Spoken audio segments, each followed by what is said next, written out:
Wow, at the end of her speech, she'll probably sing the whole song to you. Karen Woodson.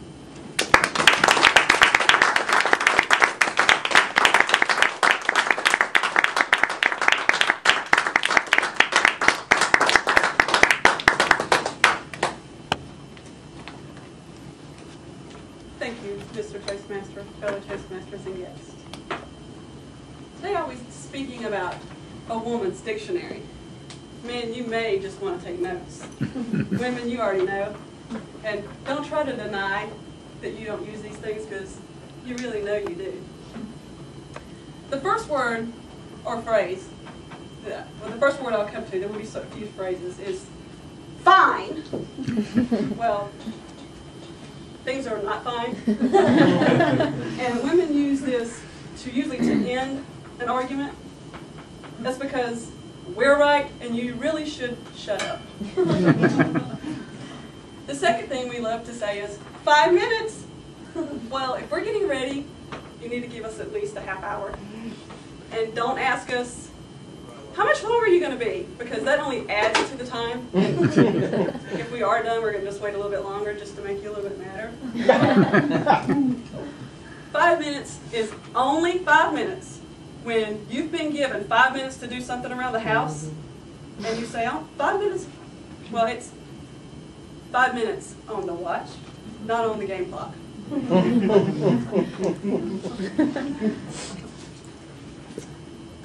Number 3, nothing. Well, this is the calm before the storm. This always means something, and you better be on your toes. If an argument begins with nothing, it usually ends with fine.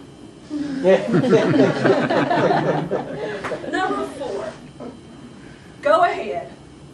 Gentlemen, this is a dare.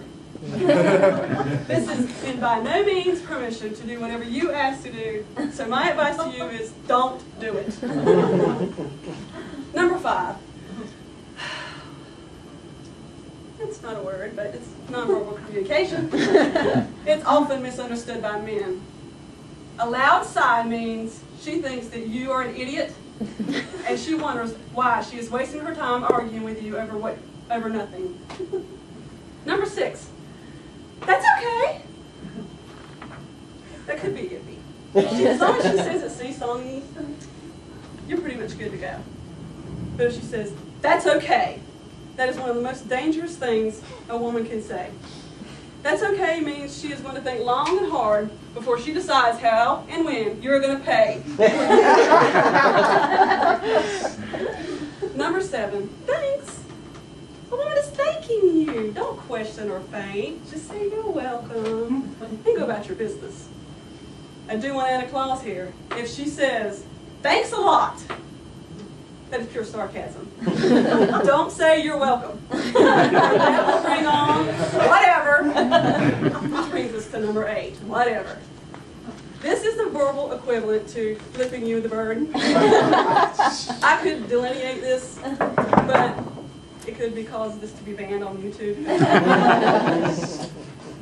And luckily, you would want her to say whatever instead of the F word that means, especially if you have the little ones running around.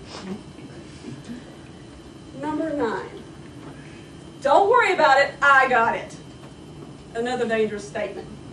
Meaning, this is something a woman has asked you to do several times. Now she's going to do it herself. This will later result in a man asking, what's wrong? To which she will respond, nothing! I do hope that this information is of help to you in future arguments. I know some of you have been confused by these statements, but now you know what they really mean. In the future, remember the women's dictionary, and maybe you can stay out of hot water. Also, while it may have been funny to hear me give these definitions, when you think back to what they really mean, I suggest that you not laugh, because you really may end up in the doghouse. Mr. Toastmaster.